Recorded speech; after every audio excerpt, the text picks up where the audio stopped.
নমস্কার, আজ আপনাদের যে ফ্ল্যাটটি দেখাবো, ফ্ল্যাটটি রয়েছে G+3 বিল্ডিংয়ের ফার্স্ট ফ্লোরে আছে ও থার্ড ফ্লোরে অ্যাভেলেবেল আছে। একটি 3 BHK ফ্ল্যাট। ফ্ল্যাটটি রয়েছে 1050 স্কোয়ার ফুটে। সিধে দেখতে পাচ্ছি আমাদের কিচেন ও পাশে রয়েছে কমন ওয়াশরুম। কিচেনের দেওয়ালে ছাদ অব্দি টাইলস দিয়েছে ও কিচেনের সামনেটাও টাইলস দিয়েছে। এটা হচ্ছে আমাদের কমন ওয়াশরুম। কমন ওয়াশরুমের উপরটায় একটা বাংকার করা আছে, লফট। এটা হচ্ছে আমাদের ফার্স্ট বেডরুম।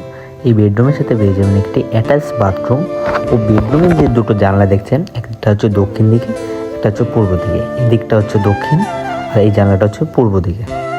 এইবার দেখবো আমাদের সেকেন্ড বেডরুমটা। এই বেডরুমটা দেখতে পাচ্ছি বেশ বড়। বেডরুমটার সাইজ আছে 12 ফুট বাই 13 ফুট। এটা হচ্ছে আমাদের তৃতীয় নম্বর বেডরুম। এই বেডরুমটার সঙ্গে পেয়ে যাবেন একটি অ্যাটাচ ব্যালকনি। ব্যালকনিটা পেয়ে যাবেন আপনারা রোড ফেসিং। এই ফ্ল্যাটটির জন্য আপনারা নিচে দেওয়া নম্বরে যোগাযোগ করুন। ধন্যবাদ।